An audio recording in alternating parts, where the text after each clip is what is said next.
అదే RTV app వార్తల్ని క్షణాల్లో చదివే అవకాశం ఉంటుంది. ఒక న్యూస్ పేపర్, ఒక టెలివిజన్ ఛానల్ మీ చేతుల్లో ఎప్పుడూ ఉంటాయి. మొన్ననే 3 రోజుల క్రితమే మనమంతా కూడా జిల్లా వాసులమంతా కూడా ఆదిలాబాద్లో ఎయిర్పోర్టు నిర్మాణానికి కేంద్ర ప్రభుత్వం రక్షణ శాఖ ప్రత్యేకంగా ప్రాథమిక అనుమతినిచ్చి ఎయిర్పోర్టు పనులు మీరు మొదలు పెట్టుకోవచ్చు, మిగతా టర్మినల్ ల్యాండ్ దానికి సంబంధించినటువంటి ప్రాసెస్ అంతా కూడా పూర్తి చేసుకోండి అని కేంద్ర ప్రభుత్వం మొన్ననే ప్రాథమిక అనుమతి ఇచ్చింది. దాని కొరకు ఆదిలాబాద్ జిల్లా ప్రజల తరపున దేశ ప్రధానమంత్రి నరేంద్ర మోడీ గారికి, అదేవిధంగా రక్షణ శాఖ మంత్రి రాజ్నాథ్ సింగ్ గారికి, విమానయాన శాఖ మంత్రి రామ్మోహన్ నాయుడు గారికి, ఈ రాష్ట్రం నుండి కేంద్ర క్యాబినెట్లో ప్రాతినిధ్యం వహిస్తున్నటువంటి రాష్ట్ర పార్టీ అధ్యక్షులు కేంద్ర మంత్రివర్యులు కిషన్ రెడ్డి గారికి, అదేవిధంగా మరో మంత్రి బండి సంజయ్ కుమార్ గారికి, ఈ యొక్క విజయానికి కారకులైనటువంటి, ఈ యొక్క అభివృద్ధికి కారకులైనటువంటి ఆదిలాబాద్ పార్లమెంటు సభ్యులు గోడం నగేష్ గారికి జిల్లా ప్రజల తరపున, నా తరపున ప్రత్యేకంగా ధన్యవాదాలు తెలియజేస్తున్నా. ఆ వార్త విన్న వెంటనే మరొక వార్త విని వెంటనే ఆదిలాబాద్లో ఎయిర్ ఫోర్స్ స్టేషన్ కూడా ఏర్పాటు చేస్తాం, దానికి కావాల్సినటువంటి కార్యక్రమాలన్నీ కూడా మొదలు పెడుతున్నామని రక్షణ శాఖ మంత్రి రాజ్నాథ్ సింగ్ గారు మరో ఉత్తరం పంపడం, నిజంగా ఇదంతా కూడా ఈ జిల్లా ప్రజలకు మేము ఎన్నికల సమయంలో ఇచ్చినటువంటి మాటకు చాలామంది మాట్లాడినారు. ఏమొస్తుంది బీజేపీ ఎంపీ గెలిస్తే, ఏమొస్తుంది బీజేపీ ఎమ్మెల్యే గెలిస్తే అని మాట్లాడిన వాళ్లకు ఈరోజు జరుగుతున్నటువంటి మంజూరైనటువంటి అభివృద్ధి కార్యక్రమాలే దానికి నిదర్శనం. సరే, వాళ్ళు ఉన్నప్పుడు చేయలేదు, వాళ్ళకు అవకాశం రాలేదేమో, మేము ఆ జోలికి వెళ్ళం, కానీ మంజూరైనటువంటి దాని మీద మాట్లాడుతున్నటువంటి వాళ్ళ మాటలు వింటే నవ్వొస్తున్నది. అది మేము అప్పుడే చేసినామని ఒక్కడంటే, మేము చేసి పెట్టుంచున్నాం కానీ బయటకు రాలే అని ఇంకొకడు అంటాడు. ప్రజలకు అన్నీ తెలుసు, ఎవరు నీతితో నిబద్ధతతో ఈ జిల్లా కొరకు, జిల్లా ప్రజల కొరకు పనిచేస్తున్నారో, ఈ ఆదిలాబాద్ కొరకు పనిచేస్తున్నారో ఆదిలాబాద్ ప్రజలందరికీ తెలుసు.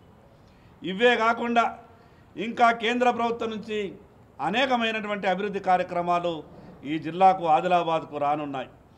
మరి అదేవిధంగా ఈ కార్యక్రమంలో ఈ రాష్ట్ర ముఖ్యమంత్రి గారికి కూడా ప్రత్యేకంగా ధన్యవాదాలు. ఏ విషయం చెప్పినా కూడా ఏ మాట కామాటని మేము నిబద్ధతతో మాట్లాడాలనుకునే వాళ్ళం.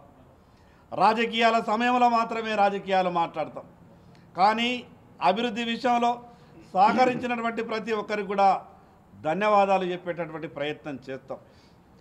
ఈ రకంగా రేపు ఆదిలాబాద్ దశ మారబోతూ ఉన్నది.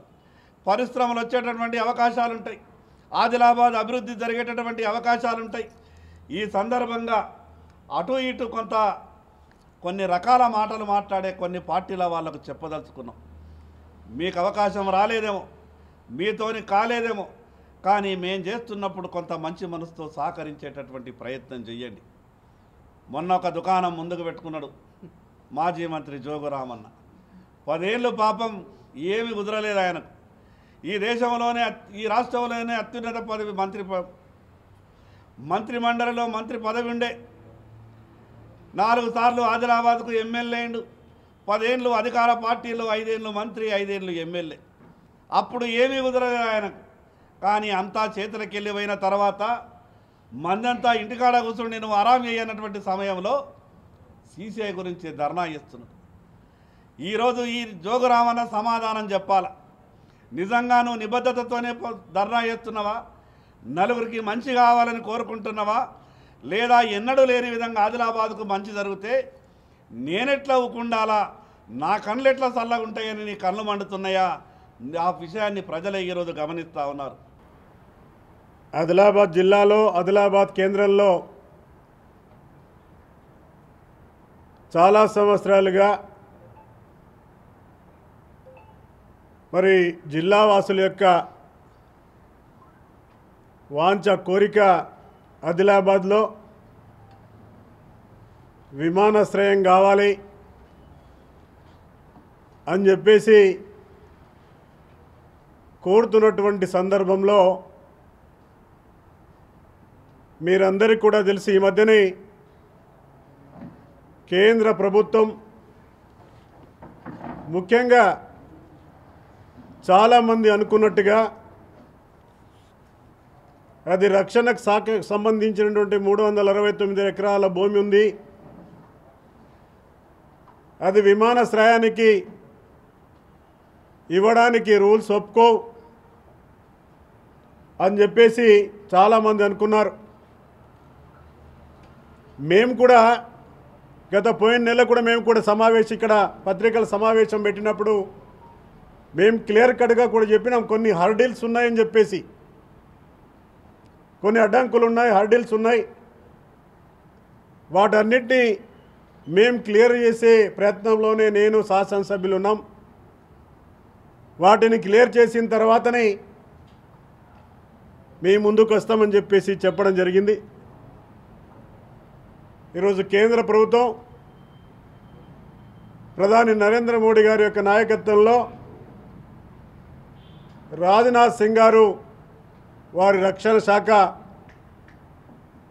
ఎయిర్పోర్ట్ అథారిటీ ఆఫ్ ఇండియాకి ఇన్ ప్రిన్సిపల్గా వారి అనుమతులు ఇవ్వడమే కాకుండా ఫర్దర్గా మీరు ప్రొసీడ్ కండి అని చెప్పేసి వారు రాష్ట్ర ప్రభుత్వానికి ఉత్తర్వులు ఇవ్వడం జరిగింది. ఈ సందర్భాన నా పక్షాన, జిల్లా ప్రజల పక్షాన, మా శాసనసభ్యుల వారి పక్షాన నరేంద్ర మోడీ గారికి, ప్రధాని గారికి, రాజ్నాథ్ సింగ్ గారికి, రామ్మోహన్ నాయుడు గారికి, మా కిషన్ రెడ్డి గారికి, బండి సంజయ్ గారికి ప్రత్యేకంగా మేము ధన్యవాదాలు అర్పిస్తా ఉన్నాం. మరిన్ని వీడియోస్ కోసం ఛానల్ ని సబ్స్క్రైబ్ చేయండి, లేటెస్ట్ అప్డేట్స్ కోసం వాట్సాప్ ఛానల్ ని ఫాలో చేయండి అండ్ లింక్ డిస్క్రిప్షన్ లో ఉంది.